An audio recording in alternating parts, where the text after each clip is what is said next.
नमस्कार दोस्तों, स्वागत है आपका इस YouTube channel Sarvan GS classes में। कैसे हैं आप सब?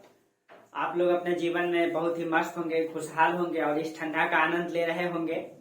और फिर आपका 25 तारीख से जो है कि बड़ा दिन हो जाएगा ना। अब जो है कि हम लोगों का दिन जो है 25 तारीख के बाद बढ़ते जाएगा और रात घटते जाएगी, यानी उसकी अवधि, रात की अवधि घटते जाएगी और दिन मतलब बड़ा होते जाएगा। क्या? तो इसका कारण है क्योंकि सूर्य जो है अब दक्षिणायन से अब उत्तरायण होने लगेगा।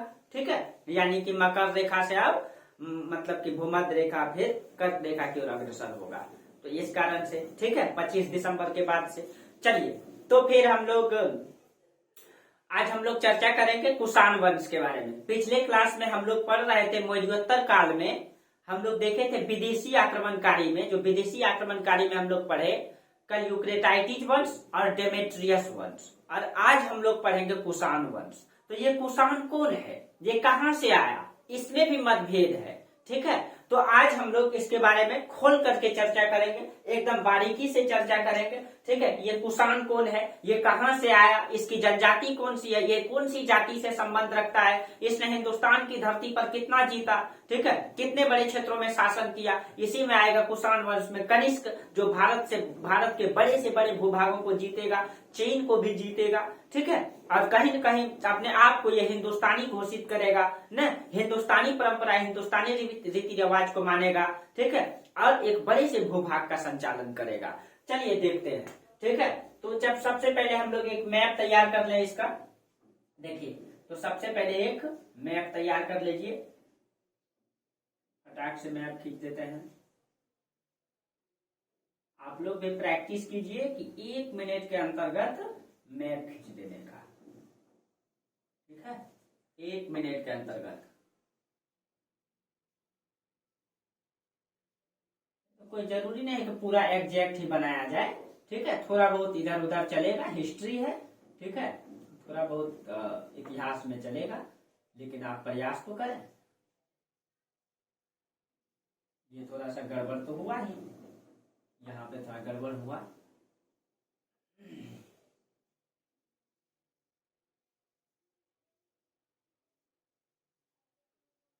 चलिए, कोई बात नहीं है। ठीक है, समझने के लिए काफी है। यहाँ थोड़ा गड़बड़ हुआ है, लेकिन कोई बात नहीं, उधर से हमको जरूरत भी नहीं है। ठीक है, ये देखिए, ये पाकिस्तान और ये आपका अफगानिस्तान। तो पिछले क्लास में हम लोग जो चर्चा कर रहे थे, देखिए ये आपका सिंधु नदी है, ये आपका सिंधु नदी है। ठीक है, जो मानसरोवर झील से निकलती है, तिब्बत में है। ठीक है, और पाकिस्तान के दक्षिण में आकर के अरब सागर में गिर जाती है। ठीक है, तो कल हम लोग क्लास किए थे जब चर्चा कर रहे थे 2 वंश के बारे में। ये आपका पड़ता है बैक्ट्रिया और पर्थिया का क्षेत्र। ठीक है, ये आपका पड़ता है बैक्ट्रिया, और यहीं पे पड़ता है आपका अफगानिस्तान में पर्थिया। ठीक है, और ये बैक्ट्रिया और पर्थिया में इस क्षेत्रों में, यानी कि सिंधु नदी के पश्चिम में जो अभी शासन चला रहा है, यहाँ पे आपका है यूक्रेटाइटिस वंश। ठीक है, कल हम लोग यहाँ तक चर्चा किए थे, यहाँ है आपका यूक्रेटाइटिस वंश। ठीक है, इस क्षेत्रों में कौन सा वंश है, तो यहाँ यानी बैक्ट्रिया से शासन चला रहा है। ठीक है, कौन? यूक्रेटाइटिस वंश। ठीक है, जो कल वाला क्लास नहीं किए हैं, पहले कल वाला क्लास कर लेंगे। ठीक है, फिर इसको करेंगे तो ज्यादा समझ में आएगा। यूक्रेटाइटिस वंश। ठीक है, और यूक्रेटाइटिस वंश का अंतिम राजा है हर्मियस। इसका जो अंतिम राजा है ये कौन है? हर्मियस है। ठीक है, हर्मियस यहाँ शासन कर रहा है, यूक्रेटाइटिस वंश का अंतिम राजा। ठीक है, अब देखिए क्या हो जाता है। ठीक है, हाँ, इसके पूरब में यहाँ पे आपका पड़ेगा मथुरा। ये आपका उत्तर प्रदेश में, ठीक है, मथुरा है। ठीक है, और ये सिंधु नदी से पूरब में मथुरा तक के क्षेत्र को जो जीता है वो किसने, यहाँ पे कौन शासन कर रहा है, तो इस क्षेत्रों में शासन कर रहा है आपका, इस क्षेत्रों में है आपका डेमेट्रियस वंश न, यहाँ यानी मथुरा को राजधानी बना करके यहाँ पे कौन सा वंश है? डेमेट्रियस वंश। और डेमेट्रियस वंश का अंतिम राजा हुआ करता था मिनांडर। अब मिनांडर की जब मृत्यु हो गई थी तो इनकी पत्नी ने, इनका पुत्र का नाम था स्ट्रेटोफर्स्ट और स्ट्रेटो द्वितीय। तो इनकी पत्नी का नाम था अगाथा क्लिया। देखिए यहाँ लिख देते हैं अगाथा क्लिया जो है इसका पुत्र नाबालिग है, इसको जो है अगाथा क्लिया जो है इसका संरक्षिका बन करके ये शासन कर रही है यहाँ पे। ठीक है, तो अभी वर्तमान में और यहाँ पे आपका शुंग वंश और कर्ण वंश, यानी कि यहाँ मगध की जो पाटलिपुत्र राजधानी है, यहाँ पे पाटलिपुत्र में यहाँ पे शुंग वंश के बाद कौन आ चुका है? कर्ण वंश। इसकी स्थिति छोटा हो चुकी है। ठीक है, और यहाँ पे आपका सातवाहन वंश आ जाएगा, सातवाहन। और इसके बगल में यहीं पे आपका मालवा का क्षेत्र में वकाटक वंश। ठीक है, यहाँ कलिंग में आपका जो है कि चेदी वंश का राजा खारवेल है। ठीक है, और दक्षिण में आपका यहाँ चेर वंश, पांड्य वंश और चोल वंश, ये 3 वंश है। ठीक है, ये भारत की राजनीतिक कंडीशन है अभी। और इस स्थिति में जो है क्या होता है, ये कुषाण कहाँ से आ जाता है, कुषाण वंश कहाँ से आया? तो देखिए कहा जाता है कि इसी परिस्थिति में, ठीक है, यहाँ पे ये जो है ये आपका चीन है, ये आपका क्या है? ये चीन है। ठीक है, चीन ने क्या करता है, चीन के राजा जो है, ठीक है, अपने सुरक्षा के लिए यहाँ पे चीन का दीवार का निर्माण करवाता है। यहाँ जो है चीन का दीवार बनाता है। क्यों? क्योंकि ये एरिया जो है आपका, ये हिमालय पर्वत का उत्तर का एरिया, ये जंगली एरिया है। वहां पे बहुत सारे लड़ाकू प्रवृत्ति के जनजाति सब रहते थे जो चीन में हमेशा आक्रमण करते रहते थे। ठीक है, लड़ाकू प्रवृत्ति के जनजाति रहते थे जो हमेशा चीन में आक्रमण करते रहते थे और उसको लूट करके फिर हमेशा, तो उसी चीज का सुरक्षा के लिए चीन ने जो दीवार बनाया, जो विश्व का सबसे ऊंची दीवार है। ठीक है, और ये लंबी भी है। ठीक है, तो इसका निर्माण करवाया। तो कहा जाता है जब चीन के राजा ने यहाँ मतलब कि दीवार का निर्माण करवाया, ठीक है, तो यहाँ पे एक शाखा रहती थी। ठीक है, उस शाखा का नाम था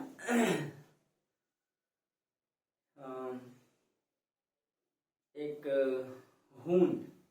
हाँ, यहाँ पे हून जाति रहती थी, हून। ठीक है, ये एक हून जाति थी, यहाँ पे हून जाति रहती थी। ठीक है, यहाँ पे जो है हून।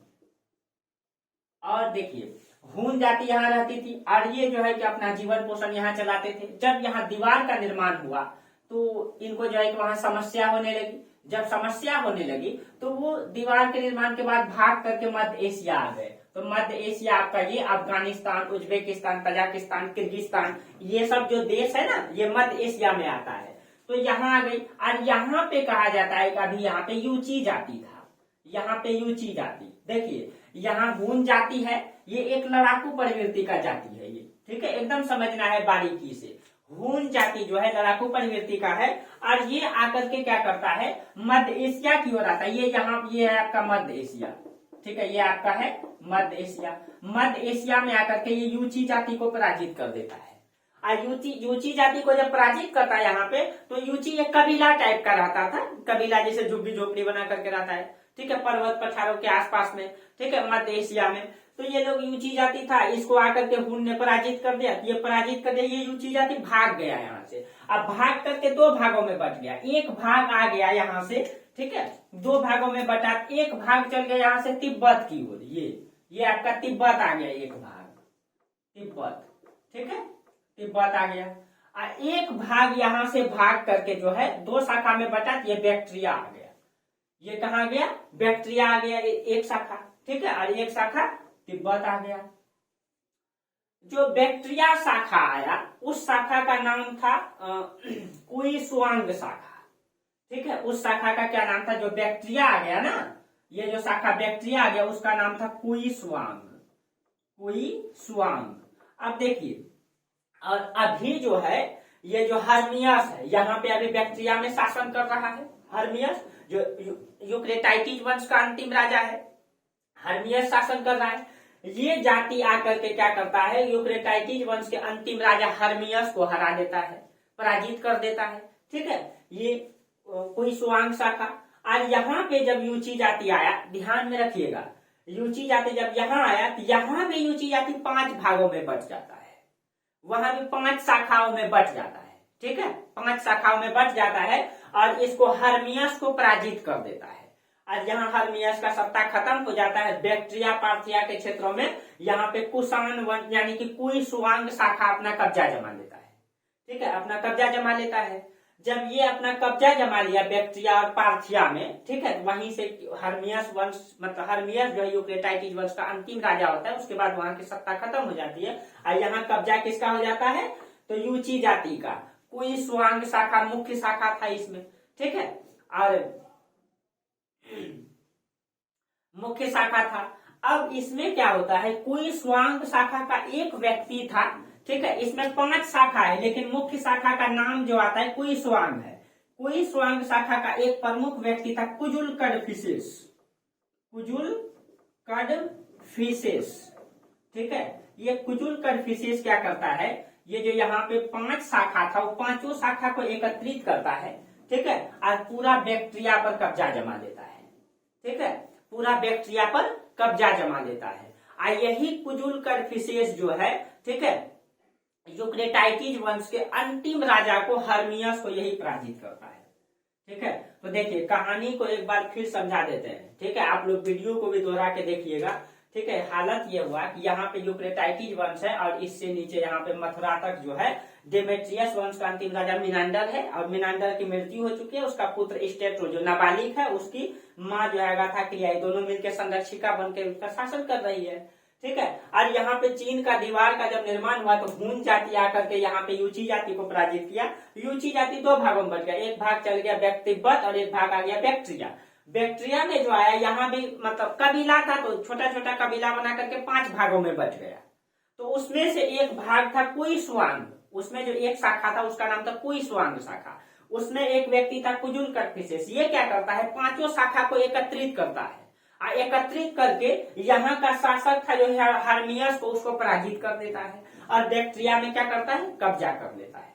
ठीक है, हर्मियस को पराजित करके बैक्टीरिया में कब्जा कर लेता है। अब देखिए जब बैक्टीरिया में कब्जा कर लिया, ठीक है, कुजुल कडफिसेस ने,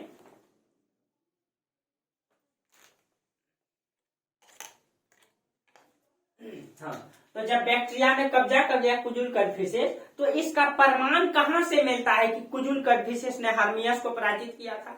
तो कहा जाता है कि कुजुल कडफिसेस का जो मुद्रा है उसमें हर्मियस का यूनानी देवता है अगस्टस का, अगस्टस एक शासक हुआ करता था जिसको बाद देवता माना जाता है। ठीक है, तो उसका भी अंकन आता है।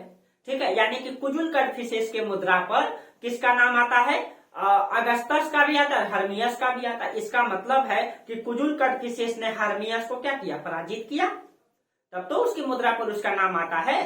ठीक है, अब जब पराजित कर देता है तब कुजुल कडफिसेस यहीं पे एक नया वंश का नींव डालता है। ये कौन सा शाखा से है, कुई स्वांग शाखा से। और यही कुई स्वांग शाखा से, ठीक है, इस क्षेत्रों ने कब्जा कर लिया। इसने एक नया वंश की नींव डाला, कुषाण वंश, कुषाण वंश। ठीक है, तो ये किससे बना, तो ये कुई स्वांग से बना ये कुषाण। इसकी संस्थापक कौन हो गया कुषाण वंश का, कुजुल कडफिसेस। ठीक है, कुजुल कडफिसेस।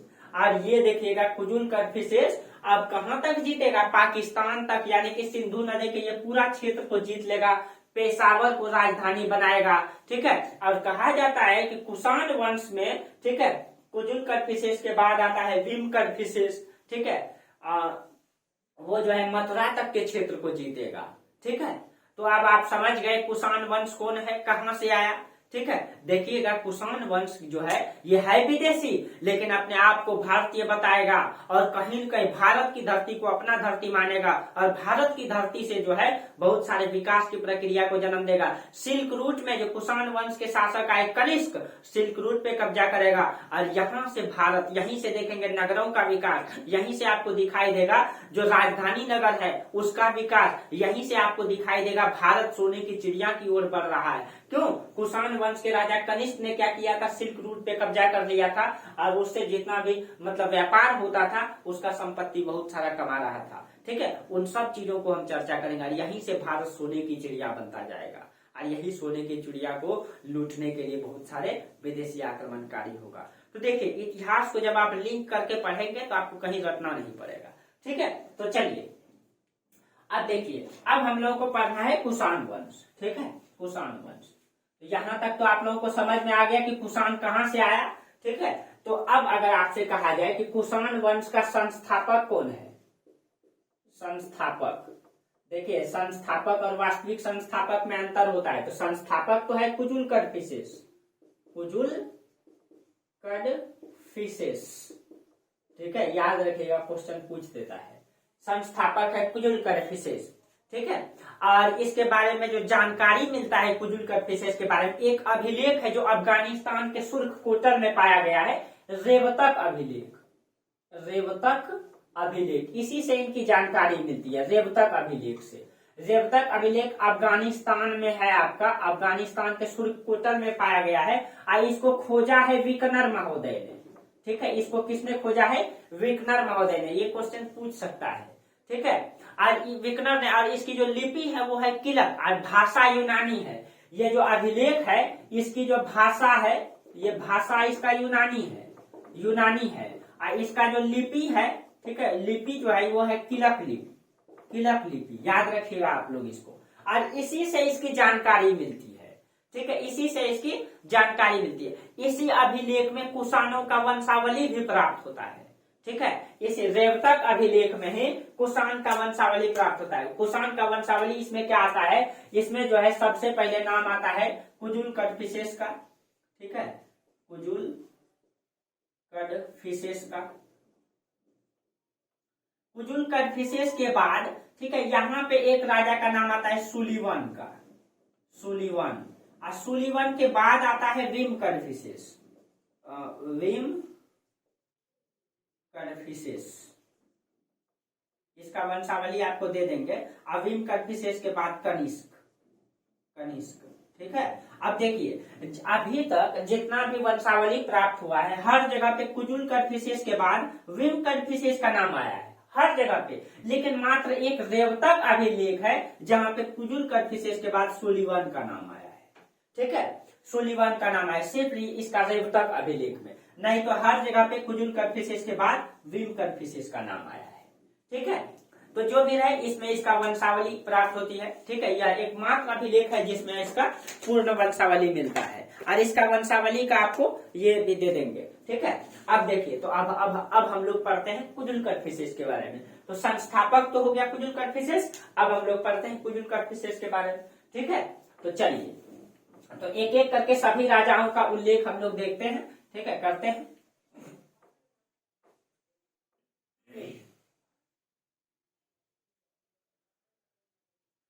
हाँ, तो कुजुल कड़फिसेस को वास्तविक संस्थापक मान लिया गया। ठीक है, सॉरी, संस्थापक हुआ, वास्तविक संस्थापक तो विम कड़फिसेस है, संस्थापक है। और इसका जो मतलब कि मतलब कार्यकाल माना जाता है, देखिए एग्जैक्ट तो हम नहीं कह सकते हैं, लेकिन जो उल्लेख आता है, ठीक है, वो 15 ईस्वी, अब ईस्वी प्रारंभ हो गया है, 15 ईस्वी से 64 ईस्वी तक इसने शासन किया है। कुजुल कड़फिसेस ने 15 ईस्वी का मतलब एडी लिख देते हैं, एनो डोमिनी, और ये कब तक 64 एडी तक शासन किया, लंबा शासन रहा इनका। ठीक है, लंबा शासन रहा लगभग।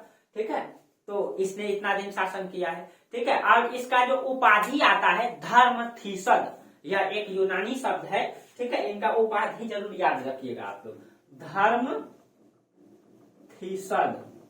ठीक है, ये कौन शब्द है, ये एक यूनानी शब्द है, और इसका मतलब होता है, धर्म थीसद का मतलब होता है कि धर्म का अनुयायी, सत्य धर्म का पालन करने वाला। ठीक है, इसका मतलब होता है सत्य धर्म का अनुयायी या तो सत्य धर्म का पालन करने वाला। ठीक है, और ये कुषाण वंश का पहला शासक था। ठीक है, जिसने मुद्रा का प्रचलन किया था, और ये जो मुद्रा था तांबे की मुद्रा था। ठीक है, ये पहला शासक था जो मुद्रा का प्रचलन किया था। ये कौन सा मुद्रा था, तांबे का मुद्रा का प्रचलन किया था। ठीक है, तांबे की मुद्रा का प्रचलन किया था। ठीक है, और इसका जो मुद्रा है, उसी मुद्रा पर जो है हर्मियस का अंकन है, हर्मियस का, इसी के मुद्रा पर अगस्टस का अंकन है, अगस्टस। ठीक है, अगस्टस का अंकन है।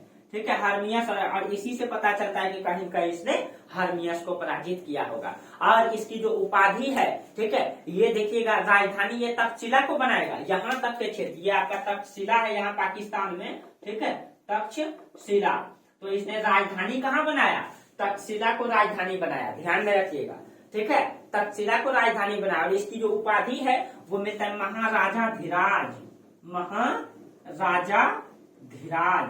देखिए महाराजा धीराज,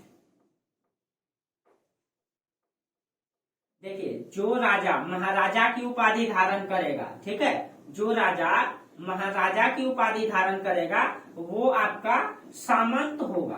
सामंत का मतलब छोटे राजा, लेकिन जो महाराजा धीराज की उपाधि धारण करेगा वो स्वतंत्र होगा, ठीक है, यानी वो पूरा स्वतंत्र है। लेकिन सामंत जो है यानी महाराजा की जो उपाधि धारण करेगा वो सामंत यानी कि बड़े राजा के अंतर्गत छोटे राजा, ठीक है।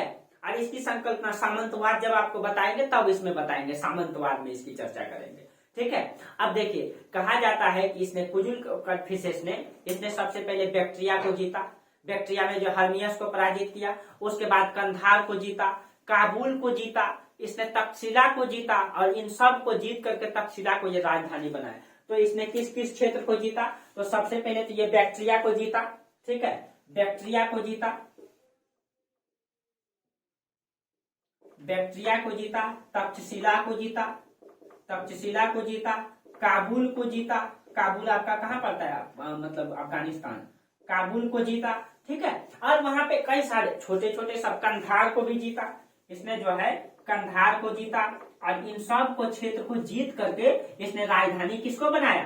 तक्षशिला को राजधानी बनाया, ठीक है। इसने जो है राजधानी तक्षशिला को बनाया, यानी जो है सिंध नदी के पश्चिम का भूभाग को इसने जीता, कुजुल कड़फिसेस, यानी कि सिंधु नदी का पश्चिम का भूभाग को किसने जीता? कुजुल कड़फिसेस ने। लेकिन कुषाण वंश में कहा जाता है कुषाण वंश की सत्ता मथुरा तक है। जब मथुरा तक है तो इसका मतलब कुजुल कड़फिसेस ने यहाँ से यहीं तक के क्षेत्र को जीता है, इसका मतलब इसके बाद जो है इसके बाद वाला शासक जीतेगा, इसके बाद वाला। तो सिंध नदी के पूर्वी भाग को चीनी भाषा में एक शब्द का उपयोग किया गया है तुयेनचू, ठीक है, एक शब्द आया है चीनी भाषा में है ये तुयेनचू, ठीक है। और तुयेनचू का मतलब होता है सिंध नदी का सिंचित क्षेत्र, लिख लेंगे आप लोग, सिंध नदी का सिंचित क्षेत्र के लिए आया है। इसका मतलब सिंध नदी का सिंचित क्षेत्र का मतलब यहाँ पे झेलम है, सिंधु झेलम, चेनाब, रावी, व्यास, सतलज, ये सिंचित क्षेत्र है। तो इस क्षेत्रों को भी इसके अंतर्गत आया है, इसके अंतर्गत ये क्षेत्र को भी इसने जीता। इस क्षेत्र को किसने जीता? इसी में एक शब्द आया है येनतु, भारत के लिए एक शब्द आया, इसमें जो है भारत के लिए आया है येनतु, ठीक है। भारत को इसमें क्या कहा गया है? येनतु। और हिमालय पर्वत को इसमें सुंगयून कहा गया है, सुंगयून कहा गया है, ठीक है। ये हिमालय के लिए आया है ये वर्ड, ठीक है, हिमालय के लिए, ये भारत के लिए आया है। ये सिंध नदी का सिंचित क्षेत्र के लिए आया है, सिंधु नदी का सिंचित क्षेत्र के लिए आया है, ठीक है। इसका मतलब है कि ये क्षेत्र इसके अंतर्गत था, तो जो है किसने जीता? किसने जीता? तो कहा जाता है इसके बाद जो राजा आएगा भीम कड़फिसेस, ठीक है। तो इसके बाद राजा कौन बनता है? कुजुल कड़फिसेस के बाद भीम। तो कुजुल कड़फिसेस की उपलब्धि ये है कि इसने सबसे पहले यहाँ पे अपनी सत्ता को स्थापित किया, सिंधु नदी के पश्चिमी भाग को जीता, तक्षशिला को राजधानी बनाया। लेकिन इसके अंतर्गत मथुरा तक क्षेत्र आता है, तो इसका मतलब है कि मथुरा तक का इस क्षेत्र को दूसरा राजा ने जीता। तब चलिए दूसरा राजा को पढ़ते हैं।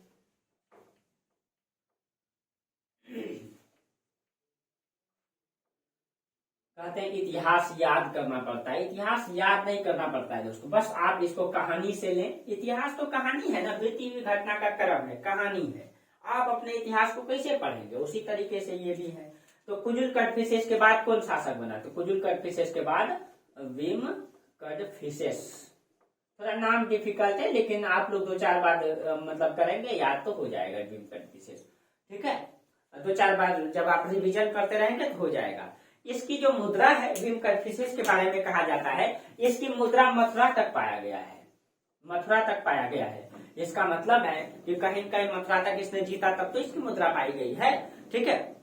और सिंध नदी से जो पश्चिमी का इलाका है, ठीक है,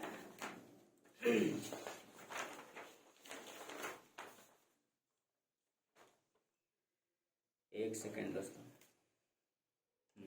अब देखिए, तो हाँ, भीम कड़फिसेस का जो शासन काल रहा है, ठीक है, शासन काल एग्जैक्ट, एक सेकेंड,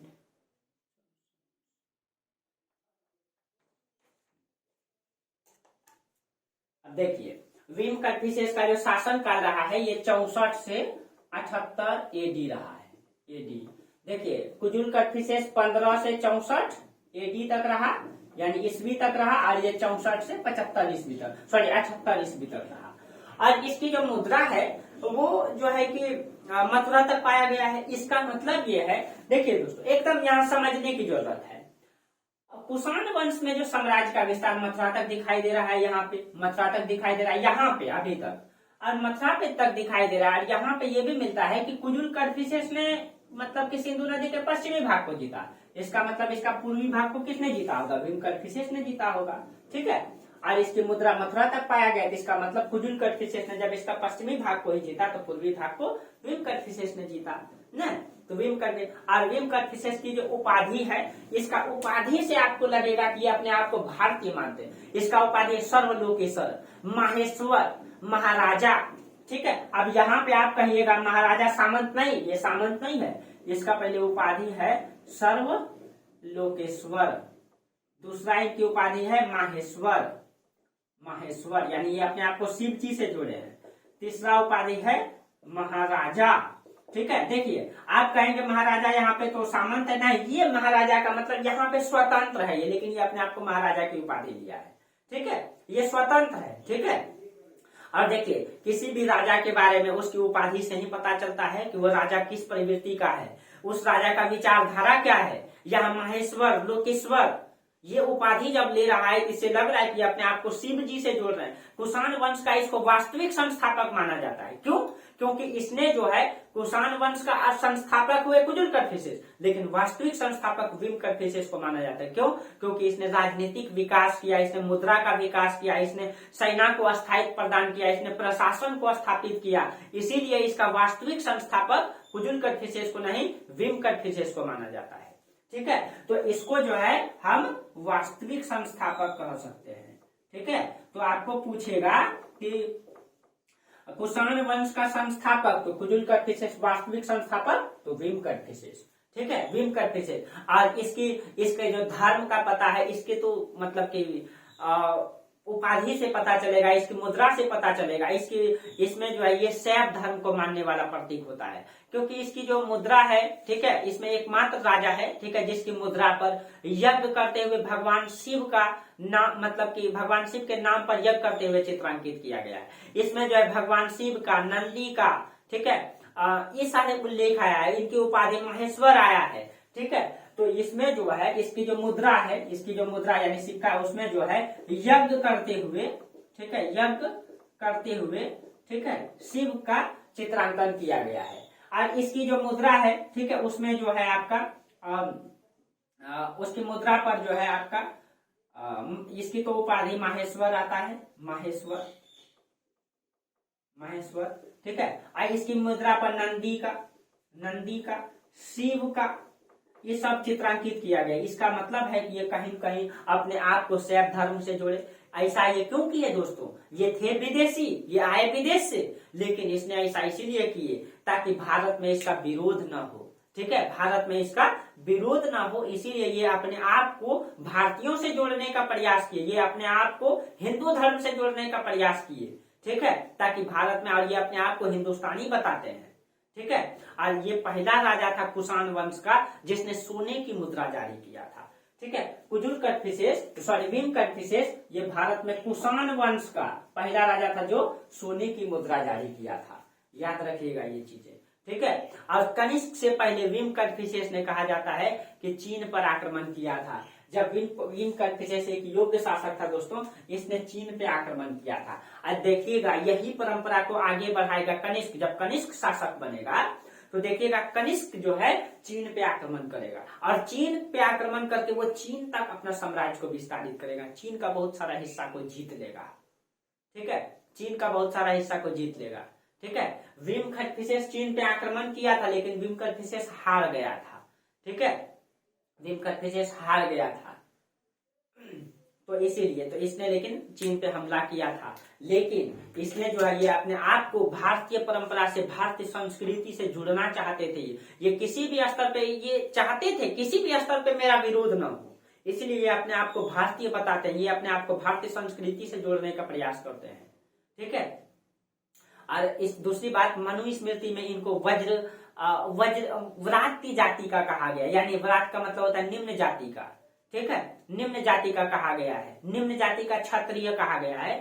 ठीक है। अब देखिए, तो अब परिस्थिति ये हो गया था, आगे इसके बारे में आगे हम लोग चर्चा करेंगे। जब इसने जीता तो ये तो था भाई विदेशी था, लेकिन इसने हिंदुस्तान की धरती को जीता था, हिंदुस्तान की धरती को जीता था। ये अपने आप को हिंदू परंपरा से जोड़ते हैं, शिव की उपाधि मतलब कि लेते हैं महेश्वर, यानी कि पूर्ण रूप से ये भारतीय संस्कृति से जुड़ना चाहते हैं। अब मनुस्मृति में इसके लिए इसको जो है व्रात्य शब्द का उपयोग किया गया और इसको जो है निम्न कुल का क्षत्रिय बताया गया है, निम्न कुल का क्षत्रिय बताया गया है। ठीक है, ऐसा क्यों? देखिए, जब ये परिस्थिति आई, देखिए यहाँ पे शासक तो शासन करते थे, लेकिन उनका जो पुरोहित होता था वो पंडित वर्ग होते थे, वो ब्राह्मण वर्ग होते थे, उनकी सलाह से ही राजा शासन करते थे। जब मतलब समस्या ये आई कि जब इसने जीता हिंदुस्तान की धरती को, तो यहाँ पे पंडितों में ये समस्या आई, इनको कौन सा वर्गों में रखा जाए? ये तो है विदेशी, लेकिन ये अपने आप को भारतीय बताते हैं, लेकिन ये कौन सी वर्ण के हैं? ब्राह्मण है, क्षत्रिय है, वैश्य है, शूद्र है, इसमें इसको किसमें रखा जाए? ये तो है ऐसे निम्न जाति का, लेकिन इसको रखा किसमें जाए? ये तो भाई जीता है, ये विजेता है, तो इसमें किसमें? तो इसमें कहा गया कि इसको तो हम पहले ब्राह्मण में तो रख नहीं सकते हैं। ठीक है। अब देखिए, छात्र में अगर रख देंगे तो ये क्षत्रिय तो है नहीं। ठीक है, तो इसको कहा जाता है कि निम्न कुल का क्षत्रिय, मतलब बता दिया गया निम्न कुल का क्षत्रिय। तो यहाँ पे आपको दो वर्ग का क्षत्रिय दिखाई देगा। इसके बाद जो है वैश्य होता है, वैश्य में भी इसको रखा नहीं, शूद्र में आप इसको रख नहीं सकते हैं, शूद्र और ब्राह्मण में तो रख नहीं सकते हैं, वैश्य में भी नहीं रख सकते क्योंकि इसने जीता है। इसीलिए यहाँ पे बचने के लिए क्या किया जाता है, क्षत्रिय में इसको रखा जाता है, उसमें निम्न कुल का क्षत्रिय इसको बता दिया जाता है। यानी कि क्षत्रिय भी नहीं रखा, क्षत्रिय से नीचे रख दिया, और वैश्य भी नहीं रखा, वैश्य से ऊपर रख दिया, यानी कि यहाँ कहीं कहीं बचने का प्रयास है, क्योंकि इसने हिंदुस्तान की धरती को जीता है भाई, ये विजेता है, इसको आप शूद्र वर्गों में नहीं रख सकते हैं। ठीक है, तो ये स्थिति रही, तो इसको जो है निम्न कुल का क्षत्रिय बताया गया। मनुस्मृति में इसको व्रात्य जाति का बताया गया, व्रात्य का मतलब निम्न जाति का है, लेकिन इसको निम्न कुल का क्षत्रिय में रखा गया क्योंकि इसने जीता था। ठीक है, और ये जीत करके ये विदेशी था। तो ये रहा भीम कटफिसेस का इतिहास। ठीक है, और भीम कटफिसेस के बाद कल हम लोग पढ़ेंगे कुषाण वंश में महान शासक, ठीक है, मतलब कहने का मतलब है कनिष्क के बारे में, जिन्होंने हिंदुस्तान के बहुत बड़े भूभाग पे शासन किया। जिस समय से हिंदुस्तान में नगरों का विकास होना प्रारंभ हुआ, यानी राजधानी नगर का विकास होना प्रारंभ हुआ, जिस समय हिंदुस्तान की धरती बड़े से भूभाग में चीन तक फैला हुआ था, जिस समय भारत सोने की चिड़िया कहलाने लगा था, वही है कुषाण शासक कनिष्क। ठीक है, तो कल हम लोग कनिष्क के बारे में मतलब चर्चा करेंगे, और वही कनिष्क शासक है जिसने की बौद्ध धर्म के चतुर्थ बौद्ध संगीति करवाए थे कुंडलवन कश्मीर में। ठीक है, तो इसके बारे में कल हम लोग डिटेल से चर्चा करेंगे कनिष्क में। ठीक है, कनिष्क के बारे में, कुषाण वंश का शासक। ठीक है, तो चलिए आज हम लोग यहीं तक चर्चा करेंगे। ठीक है, और फिर आप लोगों को मेरा वीडियो अच्छा लगता है, समझ में आता है, तो आप लोग लाइक सब्सक्राइब जरूर करें, वीडियो को आगे जरूर बढ़ाएं। ठीक है, तो चलिए, तो फिर आप लोग क्लास कीजिए, आप लोगों को नोट्स मिलता रहेगा। ठीक है, और फिर आप लोग टेंशन ना लें, टेलीग्राम ग्रुप में आपको नोट्स मिल जाएगा। ठीक है, चलिए, तो फिर हम लोग यहाँ से फिर आगे चर्चा करेंगे कल कनिष्क के बारे में। ठीक है, तो आप लोग को बहुत बहुत धन्यवाद।